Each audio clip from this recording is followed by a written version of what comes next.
Un ch'ti qui vient pas très loin, j'espère qu'il nous parlera en français plutôt qu'en ch'ti, qui est une expérience à propos des nuisances sur les élevages. Dans le même ordre d'idée, je vous conseille de lire le livre de Sioux Berger, Le prix du vent, qui parle de cette problématique également, mais ici vous avez un témoignage. Alors bonjour, je m'appelle Nicolas Lefebvre, je suis organisateur des sommets citoyens et au dernier sommet citoyen qui s'est passé il y a 2 mois, j'ai fait venir des agriculteurs français en Belgique qui ont pu discuter avec d'autres agriculteurs belges et qui ont pu parler de leurs problèmes.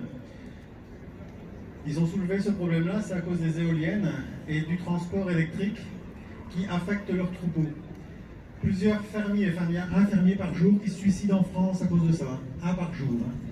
Et donc ce qui se passe, c'est que une fois qu'ils ont fabriqué les éoliennes, puis après ils transportent le courant à différents relais pour le transporter vers les villes ou les data centers, et bien les bêtes, elles ne supportent pas ce courant, ce champ magnétique. Et donc elles ne meurent pas d'un coup, mais elles arrêtent de se nourrir, elles arrêtent de s'abreuver et elles dépérissent. Et donc Luc Offray, par exemple, qui habite en Bretagne, il a perdu tout son troupeau de taureaux, puisqu'il faisait de l'engraissement de taurillons, il a perdu toutes ses bêtes. J'ai parlé avec des gens d'Auvergne, j'ai parlé avec des gens du sud de la France, ils ont perdu leurs moutons, ils ont perdu leurs brebis, et tout ça à cause du transport des éoliennes, du courant éolien. Alors vous allez peut-être me huer, mais j'ai participé à la fabrication d'éoliennes, puisque j'ai transporté du béton. J'ai été viré justement pour avoir dénoncé ça. Il faut savoir qu'une éolienne, c'est 900 tonnes de béton en dessous, c'est des milliers de tonnes de ferraille, et c'est des terres rares pour faire tourner. Et alors aussi les pales qui sont faites en fibre de carbone et d'autres qui perdent aussi et qui provoquent des petites particules qui vont dans le vent. Alors les éoliennes pour moi, eh ben, c'est exactement ça. Elles sont blanches, mais pour moi les éoliennes c'est du blanchiment d'argent. Et que du blanchiment d'argent. Alors je me suis intéressé à ça parce qu'ils voulaient faire 3 éoliennes dans ma région. Et quand j'ai compris la façon dont ils faisaient, ils faisaient payer 2 éoliennes par la population et une éolienne par l'investisseur. Mais quand je faisais le calcul, c'est la population qui payait tout. Et l'investisseur ne payait rien. Et souvent, ils ont d'énormes subsides de l'Europe, de l'État, des régions. Et ces subsides, c'est l'argent de votre poche. Mais une fois que les éoliennes sont construites, ils les revendent à des promoteurs et ils les revendent à la finance. Et donc, tout ça a été construit, eux, c'est 100% de bénéfices, zéro d'investissement.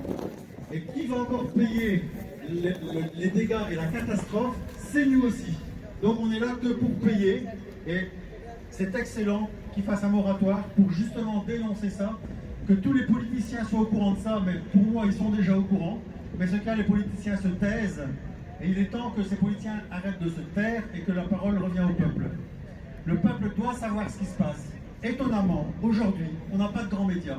On n'a pas TF1, on n'a pas RTBF, on n'a pas RTL, on n'a pas tous ces gens. Et pourquoi ils ne sont pas là? Parce qu'ils sont complices du système.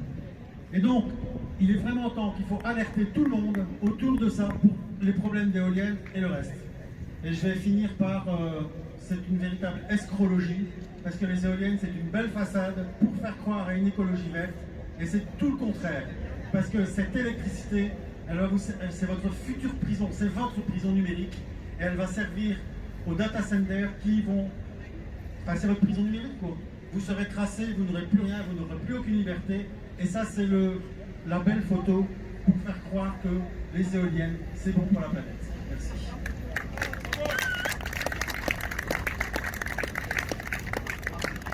Merci d'avoir parlé en français, pas en ch'ti.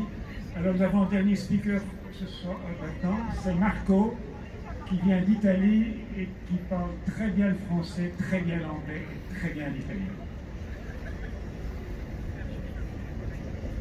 Hi everyone.